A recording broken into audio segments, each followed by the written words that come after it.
आमचा 1 वर्ष सर नवी दिल्लीला कार्यक्रम झाला. आंतरराष्ट्रीय विधवा दिवस 23 जून हा कुठे झाला? नवी दिल्ली. आणि नवी दिल्लीमध्ये भारत देशातले सगळे विधवा आणि एकल मुलांसोबत काम करणारे समाजसेवक तिथं उपस्थित होते. आणि त्यावेळेला राष्ट्रीय पुरस्कार, त्या आंतरराष्ट्रीय सभेमध्ये मला राष्ट्रीय पुरस्कार देण्यात आला. आणि तिथे मी 3 मिनिटांचं भाषण केलं. त्या 3 मिनिटाच्या भाषणामध्ये 2 वेळा टाळ्या वाजल्या.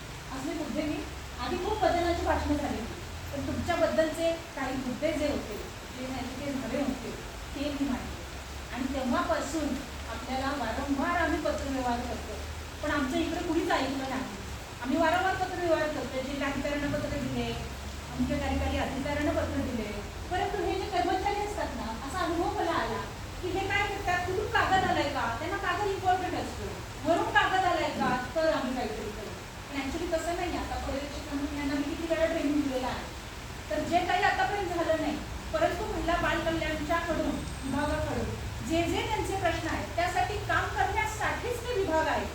परंतु काय होतं, यांना खूप काम दिलं जातं आणि मग त्या कागदपत्रांमध्ये ते खूप अडकलेले असतात. रेकॉर्ड होतं आणि हे सगळं न्यूज होतात. पण जे सत्य आहे ते सत्य आहे. पण जोपर्यंत आपण सत्य स्वीकारत नाही, आपल्याला त्यातले प्रश्न कळत नाही, तोपर्यंत आपल्याला मार्ग सापडणार नाही. म्हणून आपल्याला जे मला अनुभवलं ते मी बोलत नाही. मग अशा वेळेला काय झालं की कागदावरती त्यांचं चालतं की कागद आहे का कुठे असा, की आधी कुणी केलंय का, असे ते विचार करत असतात. म्हणून आम्ही काय केलं, आपल्या ज्या महिला बाल विभागाच्या आदिती तटकरे मंत्री आहेत, आम्ही मंत्रालयात गेलो. मला आता जाणीव असता खासदार अजित सावंत म्हणजे बघा एक नेता पण कसा असतो, त्यांची माझी काही ओळख नाही. त्यांनी लोकसत्ताला एक छोटीशी बातमी वाचली आणि मला त्यांनी फोन केला. त्यांनी अनेक ठिकाणी फोन केले आणि त्यांनी खूप सर्च केलं, यूट्यूबला बघितलं, फेसबुकला बघितलं आणि मग त्यांनी सांगितलं की या यांना काय करूया, आपण आमंत्रित करूया आणि तो जाणीव न्यासचा दादरला मला पुरस्कार देण्यासाठी बोलवले. पण मी अशा जातच नसते, मी गेलो तर तिथं काम घेऊन जाते. मी रात्री 1 वाजेपर्यंत टायपिंग करून पत्र तयार केले मंत्रालयात द्यायला. आणि आदिती तटकरे मॅडमना आम्ही तिथं भेटलो. त्या भेटत नव्हत्या, 2 तास आम्ही तिथे बसलो, कारण दिवाळी अधिवेशन होतं आपल्या. 8 मार्चच्या आधी 7 मार्चचा कार्यक्रम आणि 6 मार्चला आम्ही 2 दिवस तिथे काढून गेलो. पण आमची राहायची सोय म्हणून कागदाकागाने केली होती, म्हणून ते आम्हाला शक्य झालं. आणि मग आम्ही तुमच्या अडचणी ज्या आहेत त्या तिथे मांडल्या. बालसंगोपनचे पैसे नियमित यावे, कारण हे आम्हाला बोलत असतात ना, आम्हाला माहिती असतं की यांना पैसे येत नाही, तुमच्या त्यांची पेन्शन येत नाही. किंवा माझं तर म्हणणं असं होतं की 1,500 पेन्शन ही फार कमी आहे. आता महागाईच्या काळामध्ये 1,500, माझी बाई 2,000 रुपये भाडं भरते. मग तिला 1,500 मध्ये कसं भागवावं, सामान पण, किराणा पण, आणि कसं राहावं. जी निराधार आहे, जी एकल आहे, आणि तिच्यासाठी आपण काय करणार आहोत. आता तुमचा जर डाटा घेतला, यामध्ये 12वी पास झालेलं कोण आहे? 12वी पास झालेलं यामध्ये कोण आहे आपल्या समाजात? ज्यांनी असं केलं हात वर करा, हात वर करा. 12वी झालेलं कोण आहे का? तुम्ही पण आहे ना. मी म्हणते की एकल महिलांना कोण असं ते ह्या सभागृहात हे 12वी पास झालेले आहे. आणि इकडे ना 10वी पास, 10वी पास झालेले आहे का तुमच्याकडे? तुम्ही ज्यांनी कॅमेरा घेतला त्या साईडला ठीक आहे. तुम्ही आहात, तुम्ही 12वी पास आहात? 10वी पास. 10वी पास. बाकी कोणी 10वी पास ना? 9वी पास?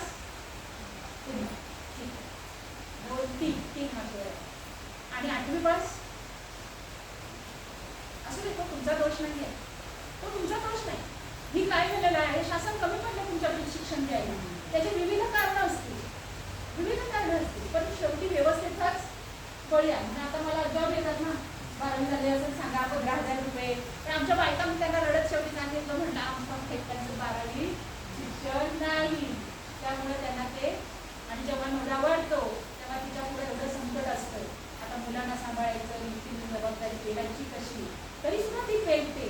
मुलांना लहानाचं मोठं करतात. आता तुमच्यापेक्षा वयस्कर आहेत म्हणजे तुम्ही त्यांना लहानाचं मोठं केलेलं आहे, त्यांची लग्न लावून दिलेली आहे. आणि म्हणून एकटी राहणारी महिला किंवा जी विधवा महिला आहे ती अतिशय कणखर आहे इतर महिलांपेक्षा. ती खंबीरपणे आपला बदल पोचून आपल्या मुलांना मोठं करण्यासाठी जे जे कष्ट करायचे ते ती करते. मग त्यामध्ये बऱ्याच अडचणी येतात की तिला त्रास देणारे महापुरुष पण असतात. एकटी दिसले ना मग तिच्या भोवती पिंडा घालतात, फसते का पटते का, मग तिला आधार द्यायला जातात. पहिला तिच्या मुलांवर प्रेम करतात आणि मग हळूहळू तिच्या घरात घुसतात आणि तिच्या असहाय्यतेचा गैरफायदा घेतात. मग ती अडकली जाते. अशा अनेक महिला आमच्याकडे आहेत. माझ्याकडे खूप अर्ज येऊन पडलेले आहेत. तुमच्या सुद्धा सानिध्यामध्ये अशा आणि तुमचं सुद्धा जे काही जीवन तुमचं गेलं आणि तुम्हाला ज्या ज्या अडचणी आल्या त्या तुम्ही तुमच्या कोणाकडून तरी लिहून घ्या किंवा तुम्ही स्वतः लिहा. कसलंही अक्षर असलं तरी चालेल आणि माझ्याकडे द्या. त्याचा पुढच्या पिढीला उपयोग होणार आहे.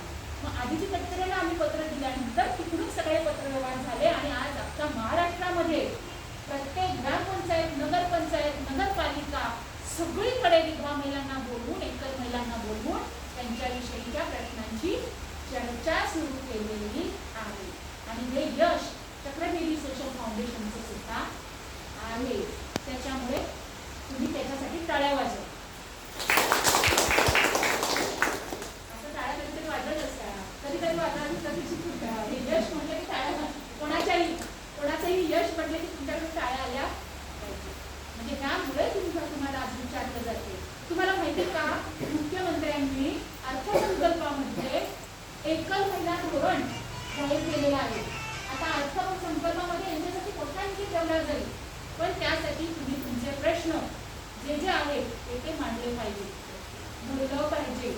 तरी सुद्धा मला जे तुम्ही एका बाजूला येऊन बोलतात ते मी लिहून, आज मला बोलवलं कुठं होतं, रत्नागिरी जिल्ह्याला शामरावपेठे सभागृह, मला पत्र आहे सीओचं की तुम्ही महिला बाल विभाग, वीर मॅडम वगैरे ते आहेत स्टेटचे महिला बाल विभाग, त्यांच्याकडून आहे.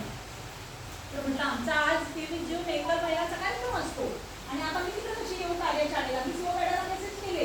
म्हटलं आता मला तुम्हीच सांगा, म्हटलं की मी तिकडे येऊ. आणि चुकीच्या तारीख कशाला ठरवली 23 जून सोडून कुठलीही तारीख चालली असते. हा, पण ज्या संस्था आहेत ना त्या संस्थांना त्यांनी आज आमंत्रित नाही करायला पाहिजे. तर आमचा त्यांच्याशी संवाद साधण्याचा दिवस आहे ना आज. त्यांची समस्या घेणं, त्यांचे प्रश्न घेणं. मग सीओ मॅडम म्हणाले की प्रतिनिधी तिथे पाठवा आणि तुम्ही मग आमच्या 2 प्रतिनिधी तुमच्यासारख्या महिलांना मी तयार करते, कसं बोलायचं, कसं पुढे जायचं. पण म्हटलं जावं तरी म्हणजे अनुभव येईल. तिकडे त्यांना पाठवलं आणि तुमच्यापर्यंत मी आले. तुम्ही आता नगरपंचायत पण जाणार आहे तिथं. तर ज्यांना ज्यांना रोजगार करायची इच्छा आहे, तर तुम्ही एवढ्याच आहात का? साडवलीमध्ये एवढ्याच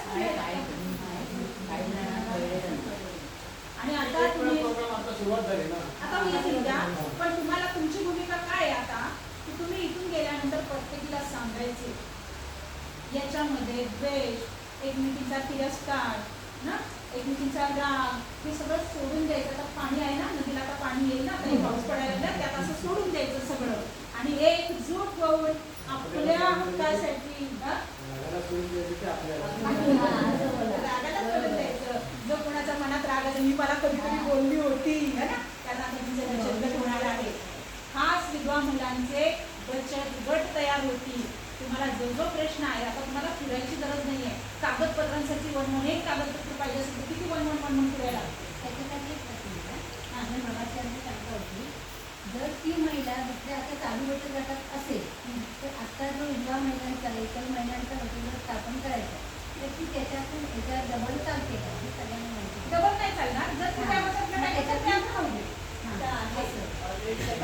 आहेत मग काय दुसऱ्या गटात घेण्याची गरज नाही. पण ज्या बचत गटात आता कुठल्याच नाही आहेत, काय करणार नाही, लांब राहिल्या, त्यांनी घ्यायचे.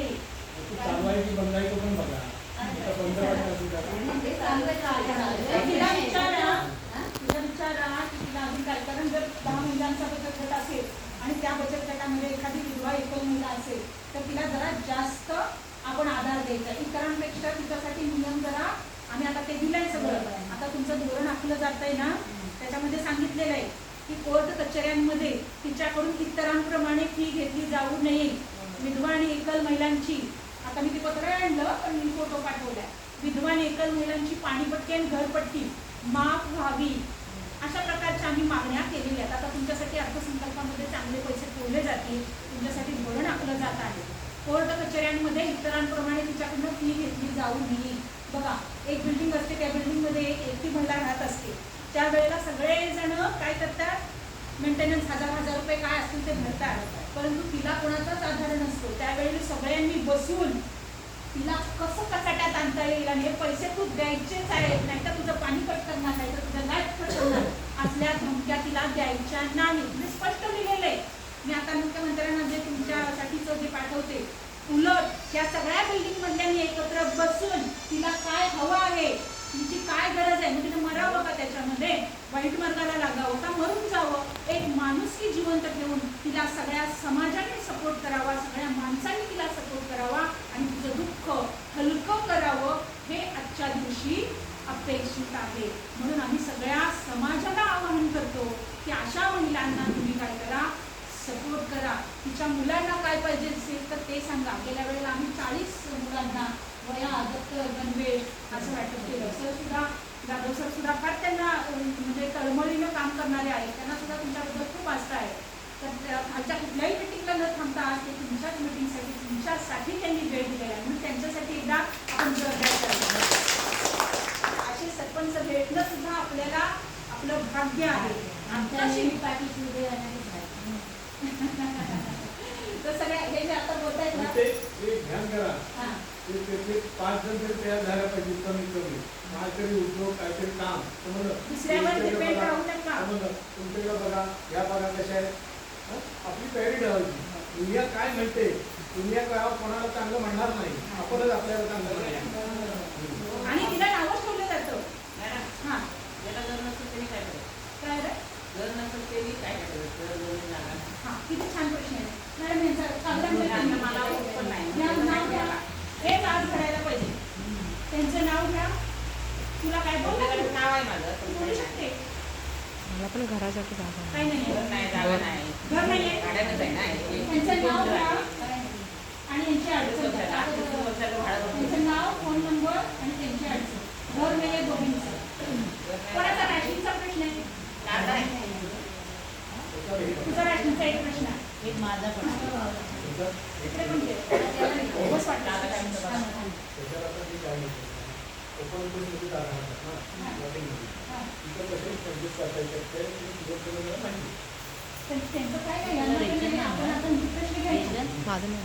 तुम्हाला काहीही करून म्हणजे जिया होता, मी शिकवलेला होता तुला, त्यामुळे मॅडम तुम्हाला पण माहिती असा एक जिया होता. तुम्ही भूमिहीन लोकांना जमीन देऊन तुम्हाला घर बांधून द्यायचं आहे. कुणी आमचं रेशन कार्ड पण धाराशिवतला नाही. रेशन कार्ड आम्हाला होते, रेशन कार्ड पण धाराशिवतला नाही. आम्हाला बालसंगोपनची पेन्शन पण येत नाही. आम्हाला वेळेवर येतच नाही. 1 वर्ष होऊन गेलं, बालसंगोपनची पेन्शन पण येत नाही किती वर्ष आम्हाला. झालं? 1 वर्ष होऊन गेलं, 1 वर्ष झालं तुम्हाला बालसंगोपनचे पैसे आलेले नाहीत पैसे आम्हाला पण नाही. बालसंगोपनचे.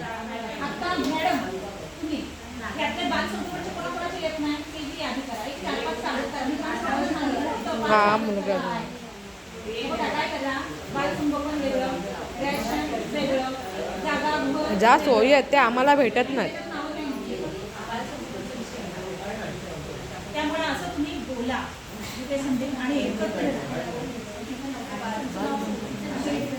थांबा, घेतील ना. मी जाणार आहे आता. हो, बारका मुलगाला बालसंगोपन भेटत नाही. 1 वर्ष झालं. मी जाणार आहे, त्यामुळे तुम्ही नावं द्या, मुद्दे करा, यांचे विभाग करा. घराचा जर लाडकी बहिणीचे पैसे भेटत असतील मग बालसंगोपनचे पेन्शन पैसे भेटत का नाहीत मग? असं आहे ना. आता ऐका, इकडे लक्ष द्या. तुम्ही पुढची मीटिंग, मी तर काही संपलेलं नाही. आत्ताची गाडी तुमची आली, हा रुळावर आली, अजून चालून पळायचे, चालून पळायचे. म्हणजे आता तुमचे कार्यक्रम नेहमी होत राहतील, तुमच्याकडे लक्ष दिलं जाईल. फक्त तुमची संख्या खूप दिसली पाहिजे. तुम्ही एकत्र आला पाहिजे, तर तुमचं आयुष्य बदलणार आहे. तुम्हाला जे पाहिजे, मला रोजगार करायचे, माझ्याकडे आता 30 स्टॉल आहेत. 30 स्टॉल आहेत, 2 लाखाचे 2 गाड्या आहेत. तुमच्यापैकी कोण तयार होणार सांगा करायला? कोणाला? त्यांचा आहे ना सोबतच. धर गाडी व्यवस्थित द्या ना ती. ती सरपंचाची आहे ना. 30 आपल्या 30 स्टॉल आहे. त्यांना तो विचार झाला आमचं तुमचं बोलणं झालं. पहिला आम्ही काय काय हो मोहिरे, घरी बसून काय करणार आहात काय? पहिला तुम्ही एकत्र येऊन हा? त्याच्यात तुम्हाला काय पाहिजे काय?